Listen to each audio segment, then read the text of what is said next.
Ich werde oft gefragt, wie denn das gemacht wird, dass ich eine Roboteranlage plane, ohne dass ich den Roboter erst einmal kaufen muss und mir hier in Stahl und Eisen alles herstellen kann, sondern dass ich einfach mal das vorher schon simulieren kann. Und heute stelle ich dir ein solches Programm vor von der Firma Zenith, das Programm FastSuite. Sehr intuitiv und sehr umfangreich. Viel Spaß!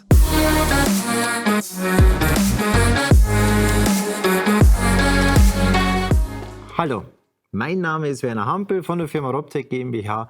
Ich habe schon hunderte und gar tausende Roboter offline programmiert und heute darf ich euch ein ganz tolles System vorstellen, wie es auch bei der Firma Daimler-Benz in Sindelfingen und Rastatt zum Beispiel eingesetzt wird. Das ist FastSuite von der Firma Zenith und heute wollen wir doch einfach mal dieses Szenario hier aufbauen mit unserem KUKA KR30 IonTech, einem Zimmergreifer mit Kollisionsbox und dieser Palette hier und unserem wunderbaren Bauteil. Und wollen wir mal so eine kleine Aufgabe erstellen, wo wir jetzt mit diesem Roboter dieses Teil von da nach da heben. Und da kannst du natürlich total komplexe Aufgaben erledigen, zum Beispiel komplette Automobilproduktion aufzubauen. Das ist wirklich wunderbar, was du da alles für Möglichkeiten hast. Also bleib bis zum Schluss dran, denn es wird sehr spannend. Also, lass uns doch einfach mal starten. Ich starte hier auf unserem Rechner das Programm FastSuite von Zenith. Das ist das Programm, das erstellt worden ist, um einfach auch Offline-Programme zu erstellen. Also nicht nur die Simulation, Erreichbarkeitsuntersuchungen, sondern tatsächlich auch Roboterprogramme zu erstellen und auch sehr komplexe Roboterprogramme zu erstellen. Zum Beispiel ganz speziell für Schutzgasschweißen, für Handlingsaufgaben. Also so ganz spezielle Applikationspakete sind damit drauf. Lass uns doch direkt einsteigen in die Software FastSuite und wir wollen dieses Szenario hier 1:1 aufbauen. Das Ziel ist es, ein Offline-Programm zu schreiben, mit dem wir hier mit unserem Greifer das Bauteil hier rausholen und da drüben reinlegen. Und so kannst du jede mögliche Aufgabe, natürlich viel komplexere Aufgaben in der Software abbilden und dann Offline-Programme erstellen. Wir wollen aber das Video hier auf 30 Minuten lassen, sodass du das Prinzip verstehst und du kannst dann natürlich extrem aufwendige Anlagen erstellen, so wie es zum Beispiel ja auch Daimler macht, wo komplexe Aufgaben sind, wo mehrere Roboter an einem Bauteil arbeiten und du kannst die kompletten Arbeitsläufe vorab planen. Das ist natürlich sehr wertvoll, weil du dir da unfassbar viel Zeit sparst in der Umsetzung, wenn es dann soweit ist. Und du kannst das alles vorab simulieren. Und so eine Änderung ist natürlich wesentlich einfacher zu machen, als wenn ich irgendein Bauteil fertigen lasse und das dann nicht funktioniert und ich muss Änderungen durchführen. Ich simuliere das vorher einfach mal. Also ich gehe hier rein in unsere Software, in unseren Layout-Bilder und importiere jetzt einfach mal, ich habe natürlich ein bisschen was vorbereitet, dass es nicht alles zu lange dauert, die einzelnen Komponenten und ich habe hier eben unter den verschiedenen Sachen zum Beispiel hier mein Podest für meinen Roboter. Dann installiere ich mir den Roboter und wir haben hier über 850 Roboter drin zum Zeitpunkt des Videos. Es werden ständig neue Roboter gemacht und dafür gehe ich unter Produktion eben in die Roboter rein. Ich habe alle möglichen Roboterhersteller, die Rang und Namen haben. ABB, Komao, Denso, Epson, Fanuc, Hyundai, Kawasaki, KUKA, Mitsubishi, Motorman, Nachi, Panasonic, Rise, Stäubli und Universal Robots, auch den Techman natürlich, darf man nicht vergessen. So, unter KUKA gehe ich, hier sind jede Menge KUKAs, aber in meine IonTech-Serie, mein KR30 IonTech habe ich hier, mit Rechtsklick drauf und hole mir den Roboter rein. Dann ist der hier drinnen, aber er schaut natürlich noch unten raus. Jetzt gehe ich einfach her und setze den oben drauf. Das ist so richtig schön so, zup, klackt dir hier ein und das ist wunderbar. Als nächstes hole ich mir jetzt einfach einmal den Tisch hier unter Tables und nehmen wir den und platzieren ihn eben. Der Tisch ist jetzt in der Mitte des Roboters platziert worden. Der kann jetzt natürlich die Position verändern, indem ich hier einen Doppelklick drauf mache. Und ich habe in X 1500 und in Y minus 1300. So. Und damit der Roboter so in etwa dasteht, wie er hier in unserem Szenario dasteht, kann ich auch den Roboter eben bewegen. Und ich nehme mir den einfach mal und bewege den nach rechts und links hier. Ja, gehen wir mal daher. Ein bisschen tiefer gehört er.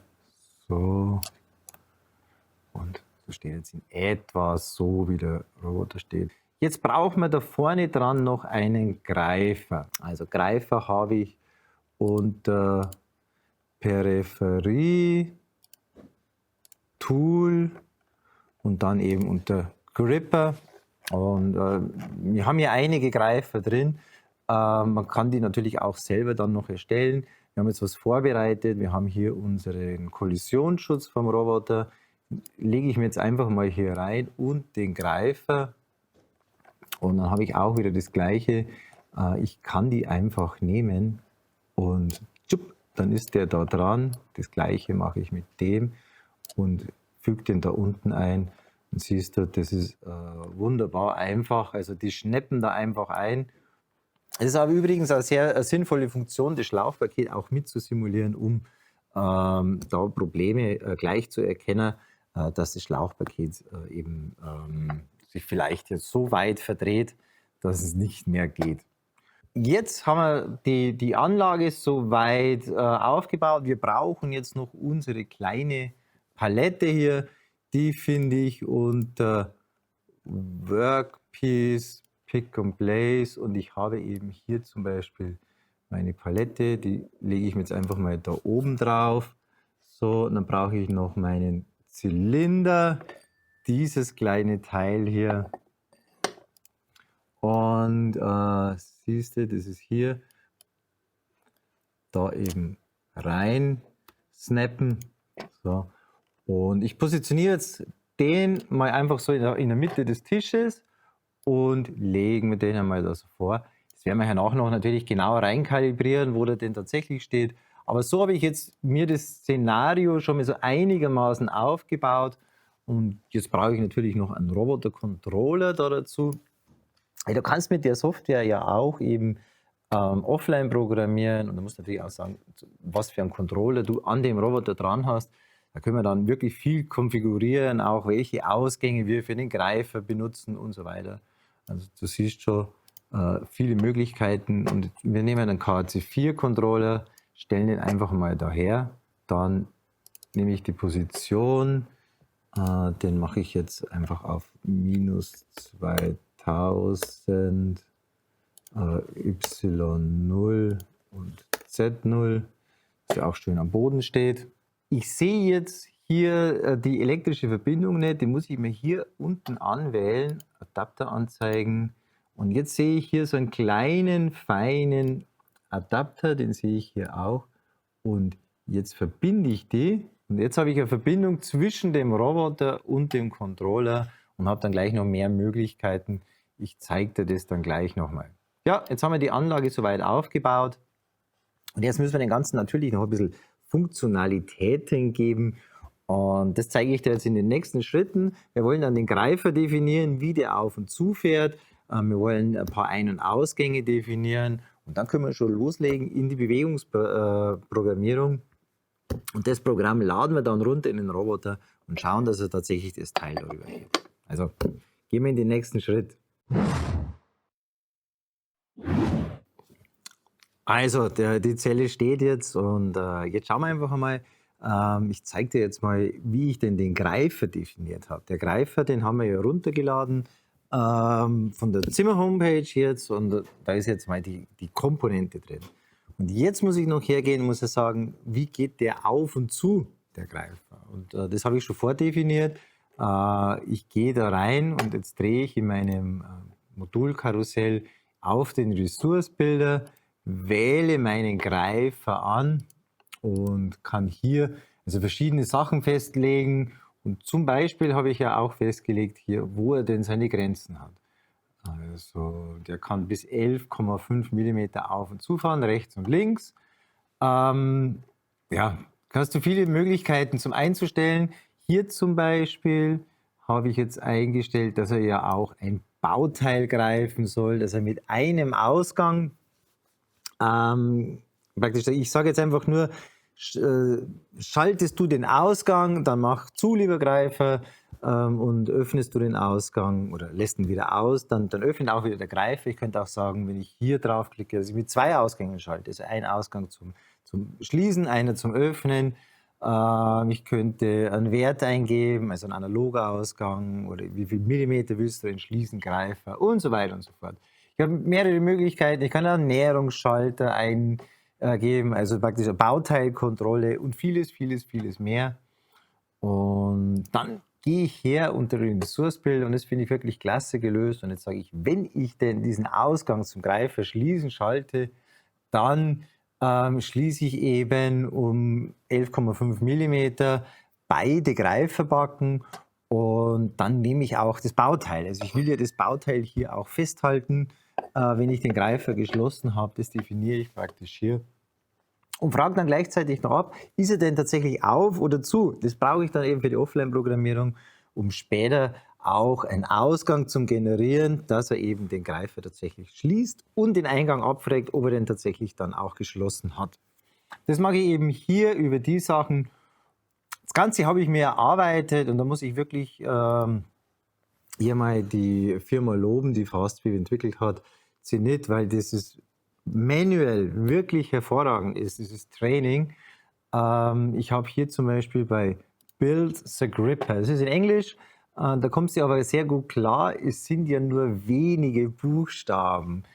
Du bist ja auch hier auf dem Roboterkanal, weil du gerne die Videos schaust. Und da wirst du Freude haben an diesem Programm, weil du einfach hier das alles so anschauen kannst. Du klickst hier drauf, oben steht, was hier zu tun ist und dann siehst du, wie das getan wird. Und alles schön im Video erklärt, in kurzen Sequenzen, die du sofort nachmachen kannst, mit Beispielprojekten, an denen du das dann üben kannst. Sowas sucht natürlich seinesgleichen und hier zum Beispiel siehst du, das war der Teil, wo ich das eben eingestellt habe, wie der den Greifer auf und zu macht. Da hast du ja gerade gesehen, wir haben unterschiedliche Farben für die unterschiedlichen Kinematiken. Wenn du durch diesen Prozess durchgehst und du wirst ja in der Software immer auf dem linken Baum von oben nach unten durchgeführt, was du als nächstes machen musst, und da tust du dich total leicht. So. Also der Greifer ist definiert.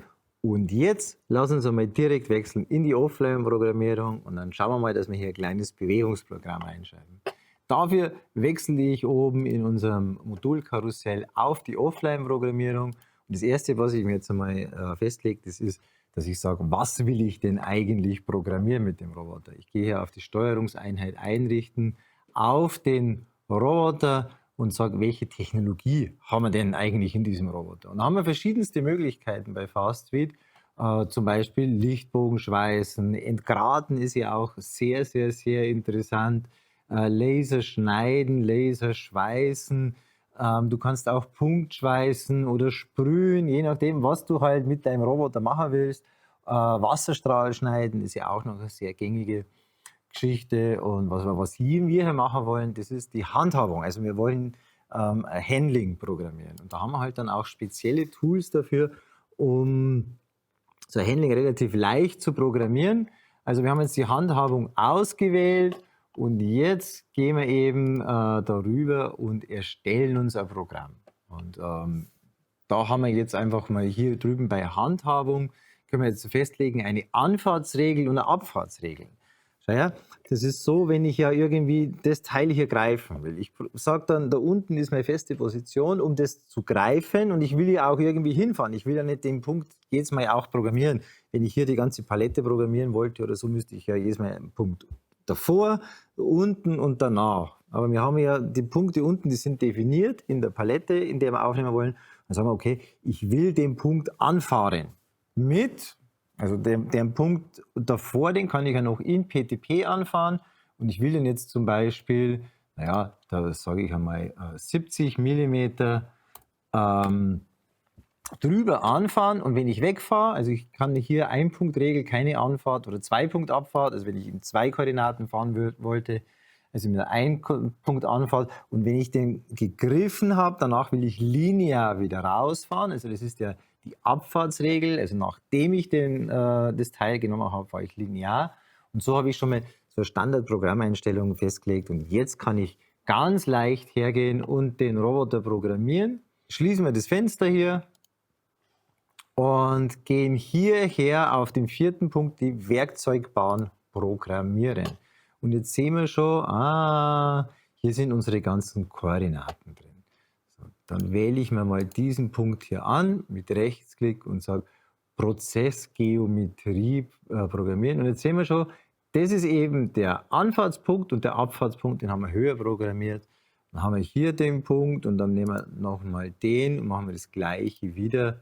Und jetzt haben wir ein kleines Programm schon und ich sehe hier anhand der Linie, dass es hier eine lineare Bewegung programmiert ist und anhand der Punkte, dass eine PTP-Bewegung programmiert ist.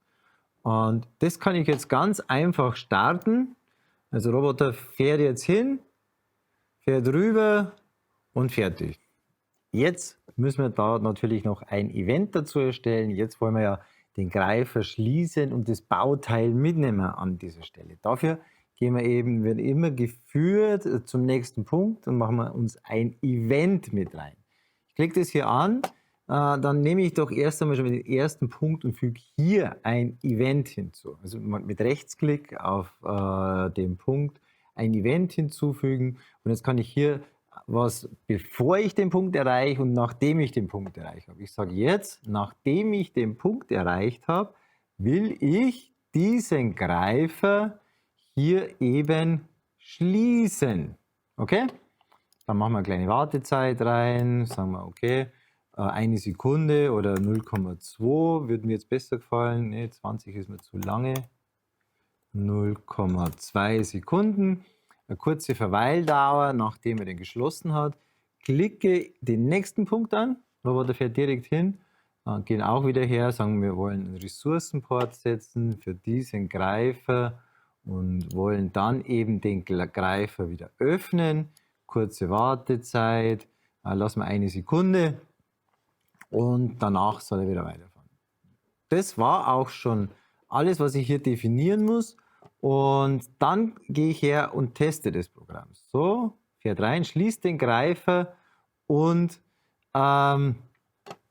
fährt.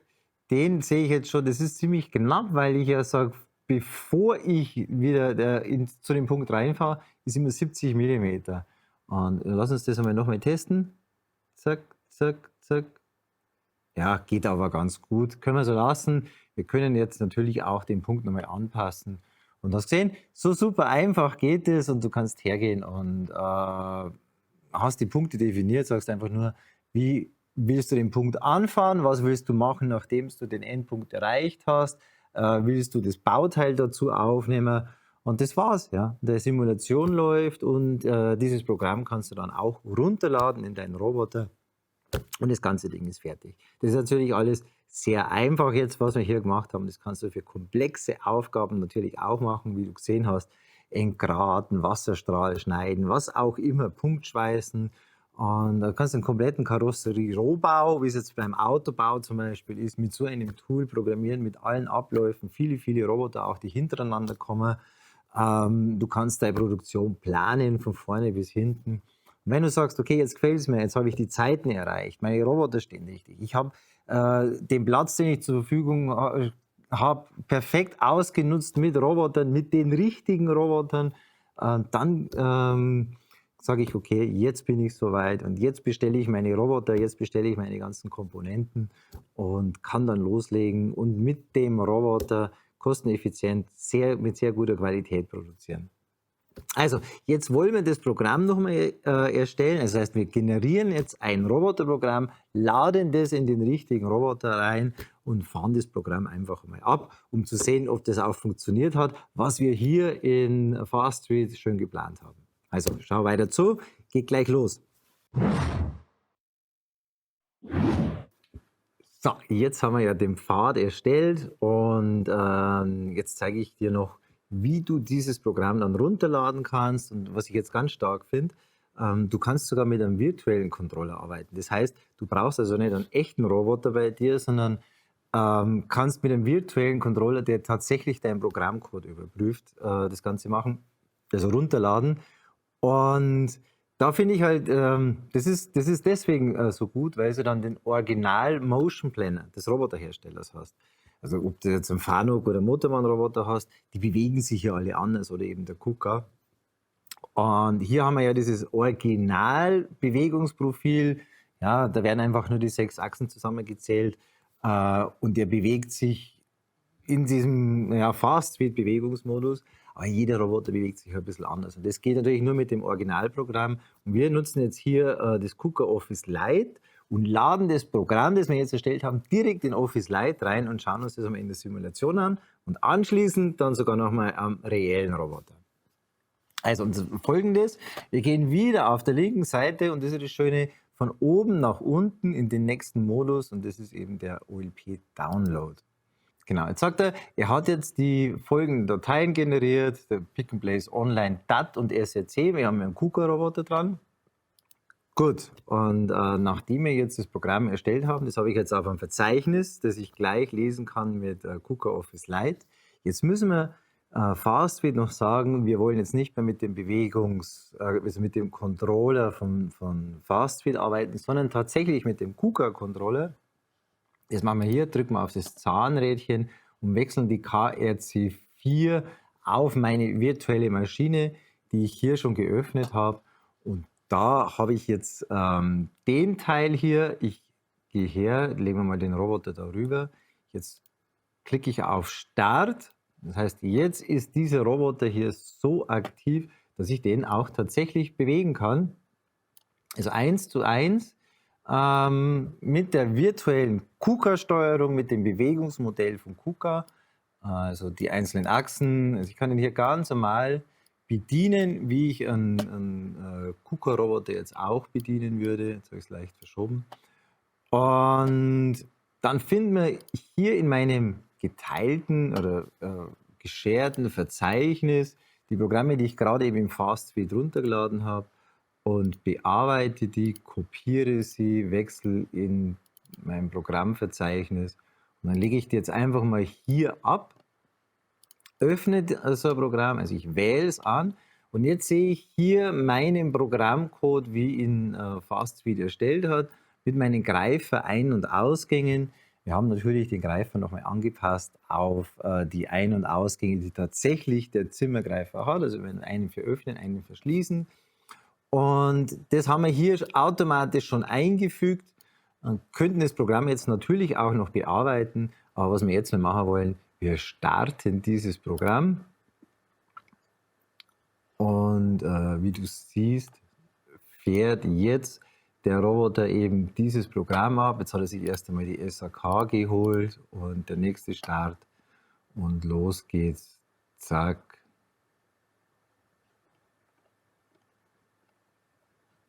Und er legt das Teil auch hier wieder schön ab und fährt dann wieder in seine Home Position. Und das laden wir jetzt einmal runter in den reellen Roboter und schauen uns das dann hier an unserer Aufgabe an. Also bleibt dran. Also wir haben jetzt das Programm hier auf der virtuellen Steuerung auf KUKA erstellt. Du kannst es natürlich auch zum Beispiel bei Fanuc mit RoboGuide machen, bei ABB mit ABB Robot Studio. Also diese virtuellen Controller der Roboterhersteller werden alle unterstützt. Und du kannst natürlich auch, und das ist halt ganz klasse, direkt dich mit dem Roboter verbinden, TCP/IP. Du kannst die Programme direkt runterladen. Das mache ich jetzt nicht. Ich kopiere mir mein Programm, und ich habe mir das eben gerade kopiert, auf meinen USB-Stick, mein SRC-File und mein DAT-File und spiele mir das hier in den Roboter ein und dann testen wir das Programm. Okay, jetzt habe ich das Programm drauf auf meinem Roboter und jetzt teste ich das ganz langsam und vorsichtig. Was wir gemacht haben, wir haben jetzt so die ganzen Komponenten erstellt, dann haben wir die Aufgabe erstellt, haben diese Aufgabe dem Roboter zugeordnet. Ich habe den Roboter hier einkalibriert, damit auch die Palette genauso zum Roboter steht, wie es hier in der Realität ist, in der Simulation. Und dann habe ich das Programm hier auf dem virtuellen Controller erstellt und das getestet. Also ich kann alle Programme ohne Roboter praktisch komplett testen, Erreichbarkeit, Taktzeit. Ich kann es sogar auf dem richtigen Roboter-Controller testen, also beim KUKA eben mit Office Lite. Und dann, wenn ich soweit fertig bin, zufrieden bin mit allem und der Roboter tatsächlich dasteht, spiele ich das in den Roboter ein und dann probiere ich das mal aus. Ich wähle jetzt einmal mein Programm an. So, ganz vorsichtig, langsam. Ich mache mal ein bisschen langsamer.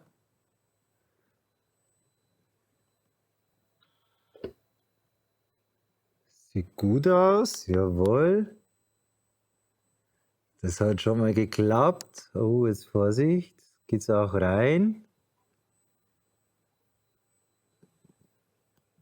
Oh, ja wunderbar. Hat funktioniert, geil, oder? Also wunderbar, bin begeistert. Das war ehrlich nicht so schwer. Ich hatte natürlich Einarbeitungszeit. Ich würde an deiner Stelle mal so mit 2-3 Tagen rechnen, beschäftige dich mit den Tutorials, die sind echt klasse. Alles Video-Tutorials mit vorgegebenen Übungen und so verstehst du, wie die Philosophie hinter dem Programm ist. Und da gibt es natürlich viele, viele Kniffe und wir haben ja auch einen guten Support bei Zenit und ja. Also wenn du da interessiert bist, klick einfach mal unten auf den Link in der Videobeschreibung zur Firma Zenit, lass dich einfach mal beraten, dann schaust du das Ganze einfach mal an. Ich hoffe, das Video hat dir gefallen, gib ihm einen Daumen nach oben, abonniere den Kanal, wenn du noch mehr Roboter-Themen sehen willst, aktiviere die Glocke, damit du benachrichtigt wirst, wenn wir eben neue Videos hochladen und wir sehen uns im nächsten Video. Dein Werner.